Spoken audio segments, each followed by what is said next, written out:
Hey guys, welcome back to my channel. My name is Georgia. I'm a knit and crochet designer, and today we're going to go into part 2 of how to write your own crochet patterns, and this is all about gauge and tension. Now look, if you think, ugh, boring snoring, I get it, but if you don't understand fully how important a gauge swatch is, then you will never be able to write a successful pattern. It is honestly the foundation of any pattern. Before I get ahead of myself, if you do want to see part 1, which was like the introduction into pattern writing, then go and check that out. In fact, I'll leave it above the screen for you. It basically tells you my best tips and how to get started. While I'm here, I may as well say that if you do like this video and you find it useful, please give it a thumbs up, because it really helps me to understand what you guys want more of. If you have any questions at all, always feel free to leave them in the comments and I'll get back to you. And if you want to stick around for more tutorials and videos like this from me, then do subscribe, because I would love to have you. So number 1, what is a gauge swatch? Well, a gauge swatch is a little square of crochet that you will make at the start of a pattern, or that you should make at the start of a pattern, to make sure that your tension matches the tension of the person who wrote the pattern. So I might crochet loosely and you might crochet tightly. And so if you crochet different to me and you've bought my pattern, then your work is not going to come out how it's supposed to. So the user of the pattern has to match their gauge to the person who wrote the pattern. If your gauge swatch is wrong, the thing that you're making will not turn out the right size. End of. When you buy a pattern, it should say gauge or gauge swatch or tension swatch or something along those lines, and it will say something like 10 stitches times 10 rows equals 10 by 10 centimeter square, which means like a, 10 centimeters all the way around square. It should also say what stitch you achieve that with. So for example, if you do 10 stitches by 10 rows in single crochet, it's going to be different than 10 stitches and 10 rows in double crochet. So it should also specify the stitch in which you need to use to achieve the gauge swatch, if that makes sense. You also find these on yarn labels as well, so they are really useful to then help you find a suitable yarn. But like I said in the beginning, your tension may not necessarily just be the same as the designer's right off the bat, so you do need to test it, because then if you do a gauge swatch and it turns out bigger than what it's supposed to, that means you need to go down a hook size or half a hook size, try again, and then see if you can achieve the tension with your new hook size. And then on the other side of it, if your gauge swatch turns out too small, then you need to up a hook size or half a hook size and try again. So some people can achieve the same tension with a different size hook, so that's why it's really, really important to just do that before you start a pattern. And so you can see why, if you're going to write your own patterns, it's also really important. So I always do a little gauge swatch just so that I know exactly what I'm working with. And a little extra tip as well is that try and do a gauge swatch that's like a really easy number to work with. So for example, if I have a gauge swatch that is 15 stitches across, normally gauge swatches are measured in 10 by 10 centimeters or 4 by 4 inches, which is the same. 4 inches and 10 centimeters are the same. If I do a gauge swatch that's 15 stitches, I am then going to find that hard to fit that into the 4 inches, if that makes sense. So when it comes to dividing that number by 4, it doesn't work. But if I can get a gauge swatch that is 16 stitches, then that means that number is really easily divisible by 4, and so it just means that it's easier to work with later on. That is something that I didn't used to consider. I used to just do a swatch on whatever it was, but as I've got better, I have sort of tried to make it easier for myself to work with numbers that are at least even numbers as well, is easier for me. So it doesn't have to be 16, it could be 18. That's at least easier than 17. I really hope this is making sense, because as I get talking, I just think of so many things that I want to say and then it all just comes out. But like I did say in the previous video, if you do want a written down PDF version of any of this, please do let me know, because that would probably be an easier way for me to get all of the thoughts in my head onto paper and put it into some kind of order. So once you've done your gauge swatch, you've got a really great number of stitches across, so you've got 16 inches across, and then in my opinion the rows doesn't matter as much. So if someone sends me a message and they say, I can't get the gauge swatch right, I've got 4 inches across but it's 5 inches in length, so in the rows, that's not as important, because if you write your patterns in a way where the user is using measurements rather than rows, it doesn't matter as much. So for example, if you made this jumper here, the pattern would say to do your ribbon, and then it would say half double crochet in each stitch across, and then it would say continue doing that until your total work measures 20 inches, for example. When you do your patterns like that, there's less room for error on the user's point of view, because then if their gauge swatch isn't right on the rows side of things, it doesn't matter, because they're going to do it until their total work measures 20 inches. Whereas if you say to the person continue until you have a total of 40 rows, then there's more room for error. If their tension isn't quite spot on, there's like more chance that they'll be slightly out, if that makes sense. So that's something I learned quite a few years ago, is that to measure it in inches or centimeters, and then also it just is easier to write the pattern. It's easier for the user, rather than having to count like loads of rows. They can just keep going until their work measures a certain amount, and then you just know that their work will be then spot on, if that makes sense. So I always say that the amount of stitches in your gauge swatch is the most important, and that's what you want to be divisible by 4 if possible. The rows, obviously they are important, like 20 rows is a great one, 22 rows, 24 rows, 16 rows, whatever it is, they all work, but it's just not as important. The stitches are the most important one. So you've got your gauge swatch. Do you block it? Now for me, I don't block the gauge swatch, simply because I need to know what the measurements are for the person who's making this when it's not blocked. However, it is useful to know what the blocked measurements will be.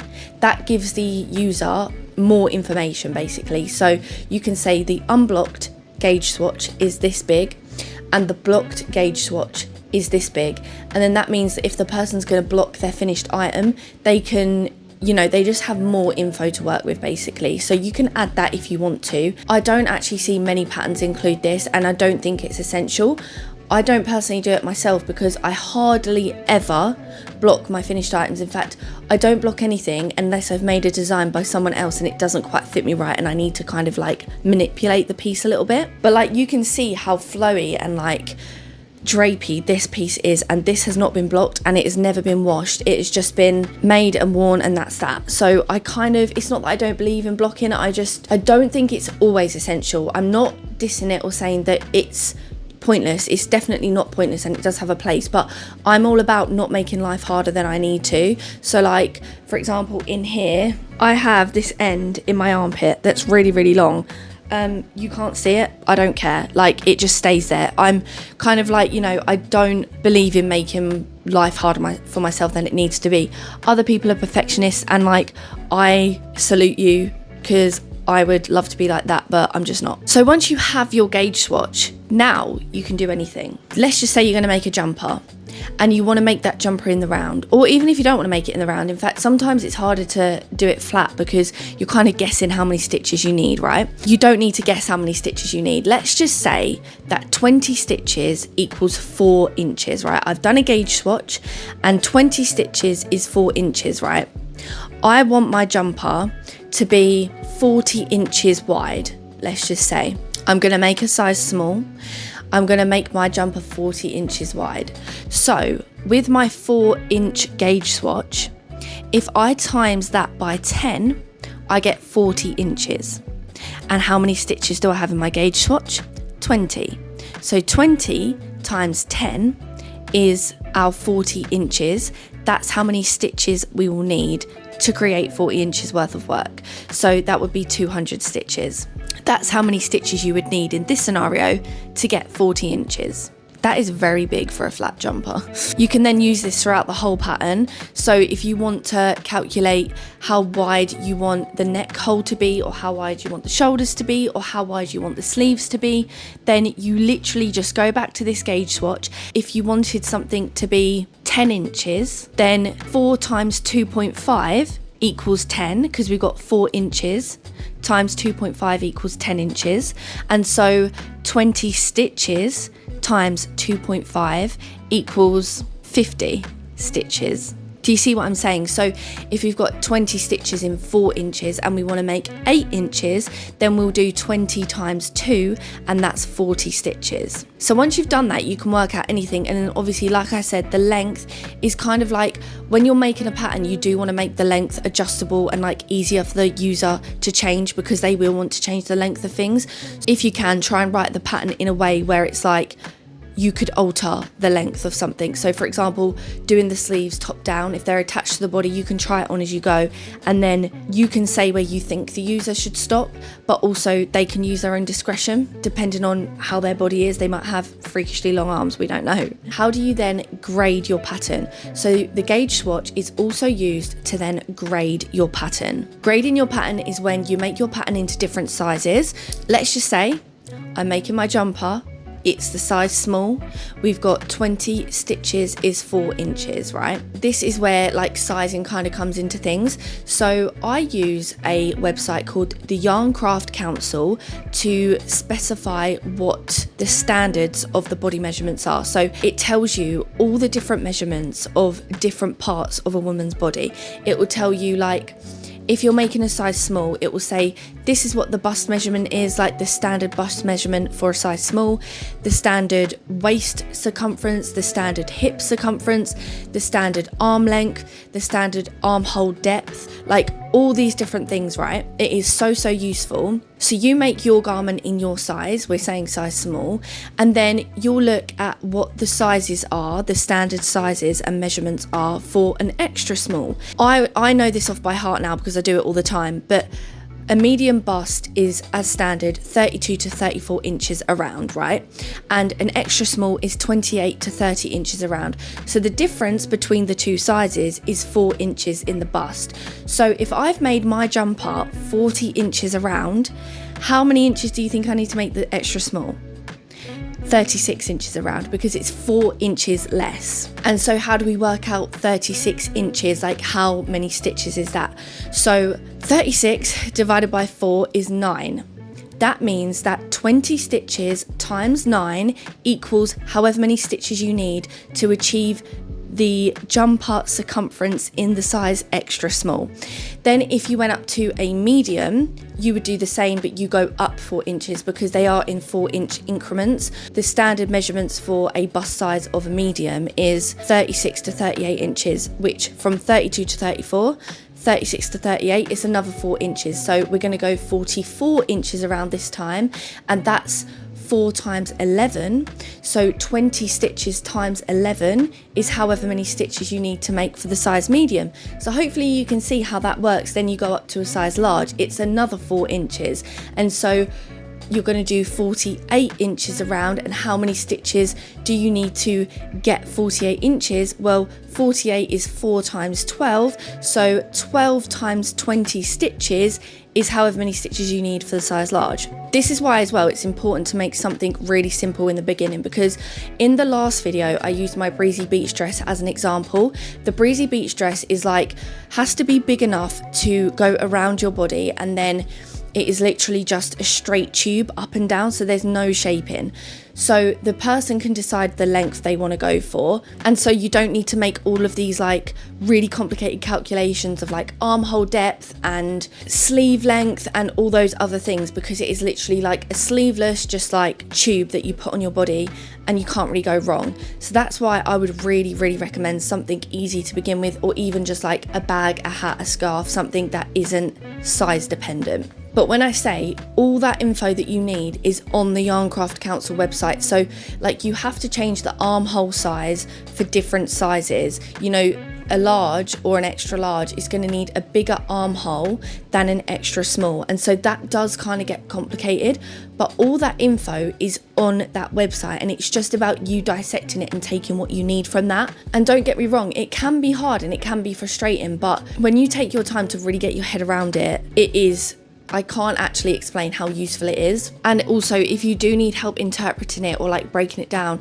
I'm not being funny, but we're in the age of AI. Like, you can use ChatGPT to help you interpret the information if you need to. Like, patterns need to be written by humans, but if you need help interpreting information, like, you've got resources that you can use for free to do that. Another thing I like to do is in some of my patterns, I will say, let's make a gauge swatch, and I will do it with the user so that they definitely actually do it, because some people don't know, like if you're selling beginner patterns, then you're going to get beginner crocheters and they might not know what a gauge swatch is or how important it is. So I include it as part of the instructions. I don't just put gauge swatch and then just like leave it to go into the abyss. Like I will then say, let's begin making the pattern, and then I'll say we're making a gauge swatch, and then I'll say chain 20, single crochet in the second chain from the hook, blah blah blah, do that for this many rows. This is how big your gauge swatch should be. If it's too big, then go down a hook size. If it's too small, then go up a hook size.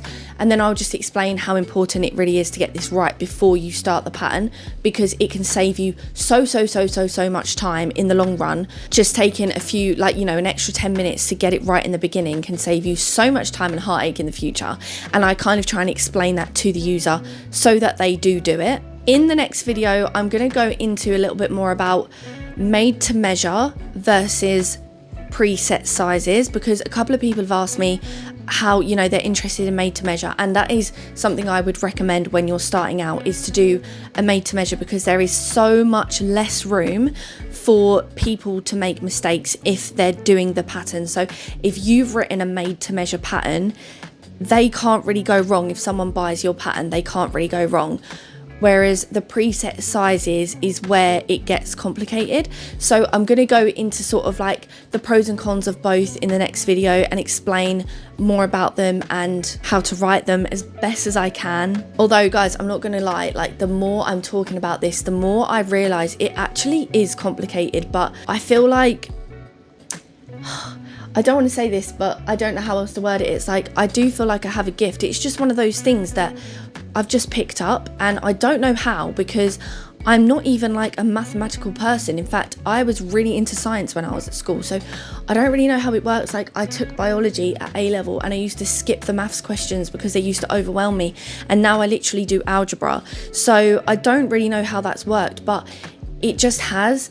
And so I do feel like it is one of those things that, like, if you're just naturally drawn to it and you just kind of like have this, it's like when you're just naturally good at stuff, you know, like some things you'll pick up easily and some things you'll be really bad at. And like people say to me like, oh, I wouldn't have the patience to crochet, and it's like I just picked it up quickly. So the more I talk about it, the more I am kind of like, I don't even know if this is coming across like very well, or if it's even going to be helpful, to be honest. But I said I would do it, so I'm doing it. And if it is useful, please let me know. If it's not useful, also let me know. Constructive, honest feedback is more valuable to me than you just lying or not leaving any feedback at all. So please do let me know how you found it. I'm also really aware that I'm like looking around a lot. That's because I'm in my head and I'm thinking, and if I'm like looking at you, I don't know, like I just need to look around so that I can be in my head and like try and get out what's in there. But anyway, I'm going to stop rambling. I really hope you did enjoy the video. Hopefully you can understand how important gauge swatches are. Please do hit the subscribe button if you want to stick around. I would love to have you. This channel is growing and I've got great things planned for this year, so I really hope that you do decide to stick around. Do give the video a thumbs up if you enjoyed it, because it really helps me to know what you guys want more of. Leave a comment if you do have any questions, because I would love to answer them. But that's it from me. Enjoy the rest of your day or night whenever you're watching this. Thank you for being here. Thank you for clicking on the video. I appreciate you so much. Bye.